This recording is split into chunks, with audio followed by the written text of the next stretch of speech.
Smart commerce and management hub. Smart commerce and management hub లో మనం already bank reconciliation statement అంటే ఏంటి, అసలు ఎందుకు ప్రిపేర్ చేయాలనేది చూసాం కదా. ఇప్పుడు ఎలా ప్రిపేర్ చేయాలని చూద్దాం. బ్యాంక్ రికన్సిలేషన్ స్టేట్మెంట్ అనేది 2 మెథడ్స్ లో ప్రిపేర్ చేస్తారు. ఒకటి డైరెక్ట్ మెథడ్, రెండోది ఇండైరెక్ట్ మెథడ్. డైరెక్ట్ మెథడ్ లో ఏంటంటే మనం డైరెక్ట్ గా బ్యాంక్ రికన్సిలేషన్ స్టేట్మెంట్ అనేది ప్రిపేర్ చేస్తాం. ఇండైరెక్ట్ మెథడ్ లో అలా కాదు, మనం అడ్జస్టెడ్ క్యాష్ బుక్ అనేది ప్రిపేర్ చేసి ఆ తర్వాత బ్యాంక్ రికన్సిలేషన్ స్టేట్మెంట్ అనేది ప్రిపేర్ చేస్తాం. అది డిఫరెన్స్ అనమాట. ఇప్పుడు డైరెక్ట్ మెథడ్ లో బ్యాంక్ రికన్సిలేషన్ స్టేట్మెంట్ ఎలా కనుక్కోవాలో చూద్దాం. ఒకవేళ గనక మనం బ్యాలెన్స్ అనేది క్యాష్ బుక్ తో గనక స్టార్ట్ చేస్తే మనం పాస్ బుక్ కి ఈక్వేట్ చేయాలి. అప్పుడు ఎలాంటి అడ్జస్ట్మెంట్స్, ఎలాంటి ఎడిషన్స్ అనేవి, సబ్ట్రాక్షన్స్ అనేవి చేయాలనేది చూద్దాం. Balance as per cash book. First అసలు మనం క్యాష్ బుక్ బ్యాలెన్స్ అనేది వేసుకుంటాం. వేసుకున్న తర్వాత ఎడిషన్స్ ఏవి యాడ్ చేయాలంటే, checks issued but not presented. Checks issue చేసామంటే చెక్స్ పే చేసాం. మనం పే చేసాం అనగానే మనం ఏం చేస్తాం, క్యాష్ బుక్ బ్యాలెన్స్ తగ్గించేస్తాం. కానీ అక్కడ ప్రెజెంట్ అవ్వలేదంట. క్యాష్ బుక్ బ్యాలెన్స్ అనేది మనం తగ్గించేసాం కానీ అక్కడ ప్రెజెంట్ అవ్వలేదు. ఓకేనా, పాస్బుక్ లో ప్రెజెంట్ అవ్వలేదు అంటే పాస్బుక్ బ్యాలెన్స్ పెరిగింది, క్యాష్ బుక్ బ్యాలెన్స్ తగ్గింది. సో అందుకని యాడ్ చేస్తాం అనమాట. Amount directly deposited by the customers in to bank account. అంటే కస్టమర్స్ డైరెక్ట్ గా బ్యాంక్ లో వేసేసారు. అప్పుడేమవుతుంది, పాస్బుక్ బ్యాలెన్స్ పెరిగింది కానీ క్యాష్ బుక్ లో మనకి తెలియదు, ఇంకా వేసుకోలేదు.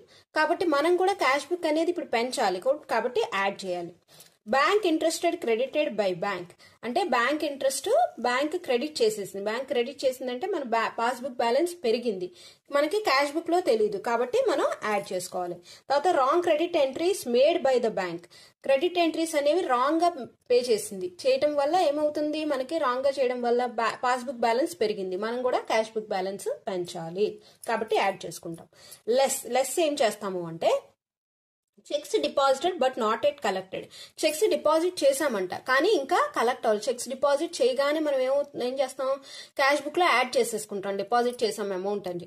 కానీ కలెక్ట్ అయ్యాకే బ్యాంక్ అనేది ఏం చేస్తుంది, కానీ మనకి పాస్బుక్ లో ఎంటర్ చేయదు, అప్పుడు కానీ బ్యాలెన్స్ పెరగదు. సో అప్పుడు ఏం చేయాలి, మనం తగ్గించాలి. అంటే పాస్బుక్ తగ్గింది కాబట్టి మనం క్యాష్ బుక్ లో కూడా లెస్ చేస్తాం. నెక్స్ట్ ఏంటంటే direct payments made by bank.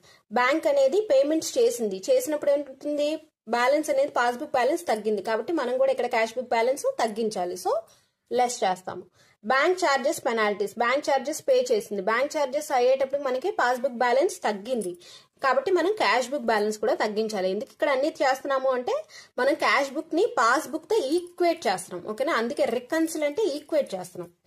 So total deductions, అక్కడ టోటల్ ఎడిషన్స్ చేసి టోటల్ డిడక్షన్స్ చేసి వచ్చింది ఏంటి అంటే బ్యాలెన్స్ యాజ్ పర్ పాస్బుక్. ఓకేనా, థ్యాంక్స్ ఫర్ వాచింగ్.